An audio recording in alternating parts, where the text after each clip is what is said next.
Pembukaan masa pengenalan lingkungan sekolah tingkat SD dan SMP sekota Gorontalo berlangsung di SMP Negeri 1 Gorontalo.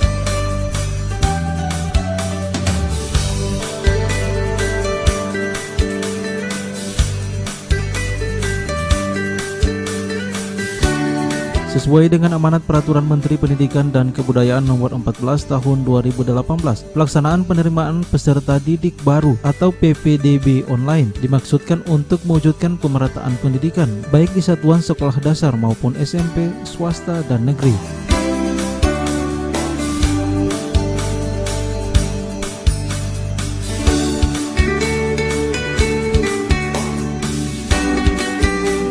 Untuk penerimaan peserta didik baru tahun ajaran 2018-2019 yang dilakukan secara online di Kota Gorontalo, data yang ada di Dinas Pendidikan untuk data tampung yang telah disediakan di 116 sekolah dasar berjumlah kurang lebih 3.808 dan untuk jenjang SMP berjumlah 3.270 orang.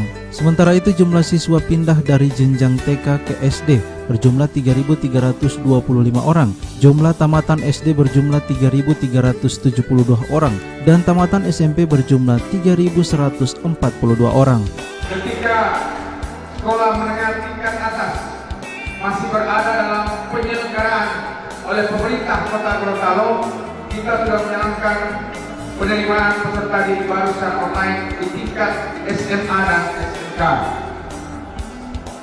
Mulai 2014, 2016, 2016. Sejak 2017, penyelenggaraan pendidikan tingkat atas sudah diambil alih oleh pemerintah provinsi sesuai dengan amanat Undang-Undang 23 tahun 2014. Bapak dan Ibu hadirin yang saya hormati, sesuai amanat Peraturan Menteri Pendidikan dan Kebudayaan Nomor 14 tahun 2018, maka pelaksanaan PPDB online dimaksudkan antara lain untuk mewujudkan pemerataan pendidikan baik pada satuan pendidikan SD maupun satuan pendidikan tingkat menengah pertama.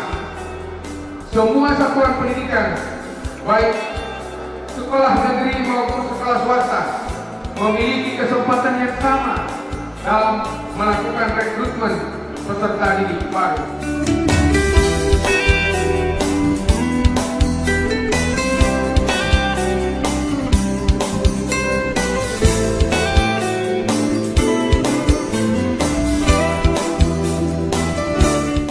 Tim Liputan Vetorial Nusa TV.